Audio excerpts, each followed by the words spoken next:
Bismillahirrahmanirrahim. Assalamualaikum warahmatullahi wabarakatuh.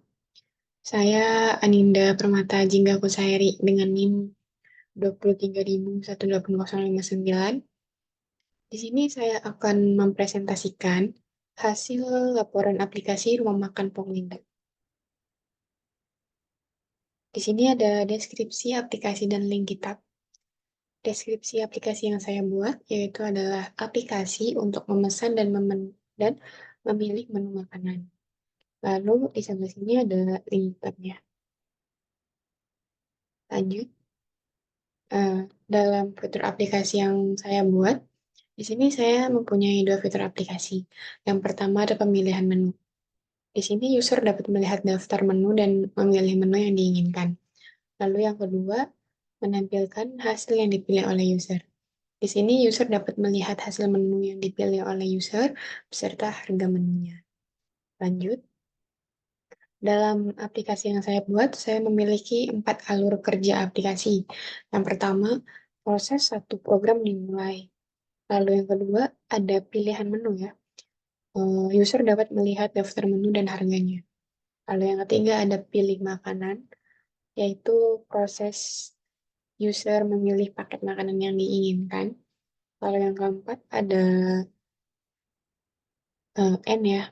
User dapat melihat paket makanan yang dipilih. Lanjut, di sini ada sketsa dan screenshot codingan program saya. Lanjut, di sini ada screenshot program dan upload ke GitHub. Oke, selanjutnya saya akan menjelaskan baris per baris ya tentang program yang saya buat di MIU 8086. Oke, sebentar saya mau buka MIU 8086-nya dulu.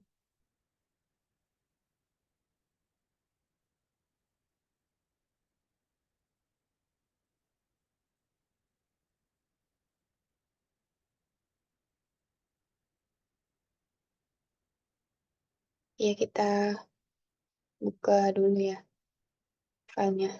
Ini saya kalau berbagi layar kayak gini, muka saya nggak kelihatan di layar.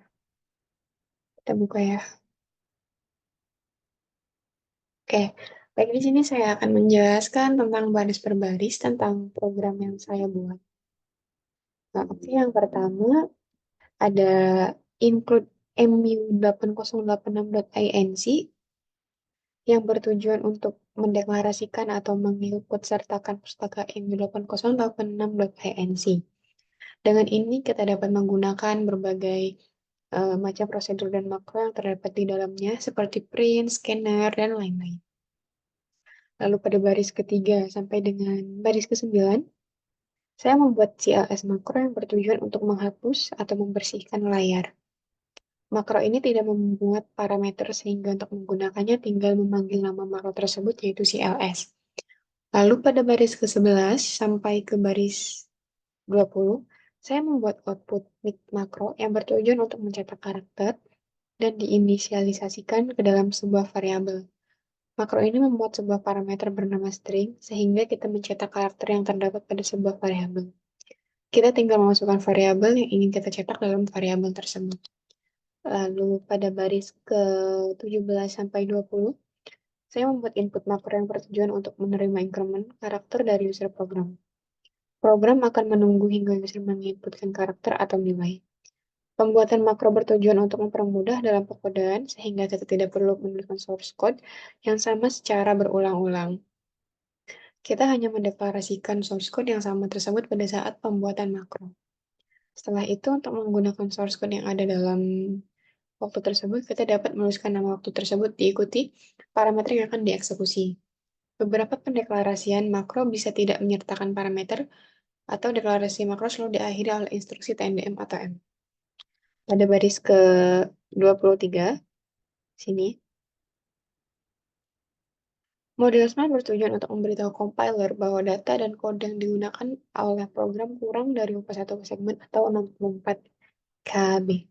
Lalu pada baris ke-24 di sini, kode merupakan tanda direktif untuk memberitahu compiler mengenai kode segmennya. Kode segmen ini digunakan untuk menyimpan program yang akan dijalankan pada baris ke-25. Ada ORG 100H mempunyai yang tujuan untuk memberitahu compiler bahwa alamat offset yang digunakan agar program pada saat jalankan dimulai dari offsite. Lalu pada baris ke-27, ini adalah pendatang, merupakan sebuah label yang di dalamnya terdapat perintah CMD dan deklarasi variabel serta inisialisasi dari variabel-variabel tersebut. Lalu pada baris ke-28 ada CMP, um, mulai ada CMP untuk memberitahu compiler untuk melompat ke label JMP. Hal ini agar compiler tidak kekerasan dijalankan karena compiler tidak mengerti atau tidak dapat langsung mengeksekusi tivasi variabel. MU 8086 mendukung pentingnya langsung variabel yang dengan dua tip variabel, yaitu DB atau define bit dan DB atau define word. Atau DW atau yang bisa juga disebut dengan define word. Lalu ada 13.30 di sini. Berarti untuk ganti baris dan mulai eh, pada baris tersebut. Label merupakan sebuah label ini dalamnya berisi source code atau instruksi untuk menampilkan air, muka, atau user interface. Oke, pada baris ke-57, sini ya, terdapat CLS yang merupakan makro yang digunakan untuk membersihkan layar makro. CLS tidak memiliki parameter, sehingga untuk menggunakannya hanya menulis nama makro tersebut. Lalu pada baris ke-58, di sini, ada output menu untuk memanggil atau menggunakan makro output. Makro yang saya buat untuk mencetak karakter dengan sebuah parameter dengan parameter variabel menu, sehingga program akan mencetak karakter yang diinisialisasikan dalam variabel penuh selanjutnya. Lalu pada baris ke-59 dan 60, sini, ada PUDC 13 dan PUDC 10 yang merupakan perintah untuk ganti baris dan memulai dari baris tersebut. Lalu pada baris ke-62, sini, ada mulai dua merupakan sebuah label di dalamnya muat sebuah makro output dengan parameter per satu atau port. Setelah itu program akan masuk ke dalam label, pilih dan mengeksekusi makro input yang berisi source code untuk mendukung user mengenalkan sebuah karakter.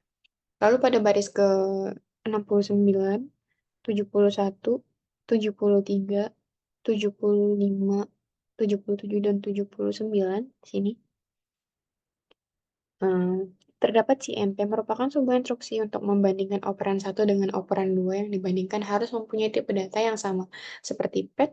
Dengan baik ini di sini CMP saya beri nilai berupa nomor sesuai menu yang saya masukkan ke dalam register out. Kemudian compiler akan membandingkan dengan inputan dari user, lalu untuk menentukan menu yang dimiliki. Lalu pada baris ke-70, sini, 72, 70, 76, 78, merupakan instruksi untuk melakukan lompatan base flag sama dengan satu pada kode program di atas. Apabila inputan user sesuai dengan sama dengan salah satu instruksi CMP, maka instruksi CA akan dijalankan untuk menuju label yang 7. Kemudian saya menambahkan label lagi telah band.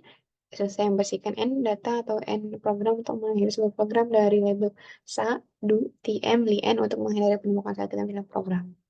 Baik, selanjutnya saya di sini akan menjalankan program saya akan sebentar kita emulate.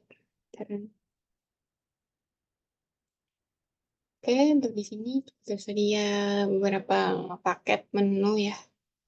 User tinggal memilih paket menu, misal memilih paket 4, kita pencet 4. Nah, lalu di sini otomatis keluar uh, output kita tadi memilih paket apa dan harganya juga berapa. Oke, sekian presentasi dari saya. Kurang lebihnya mohon maaf. Wassalamualaikum warahmatullahi wabarakatuh.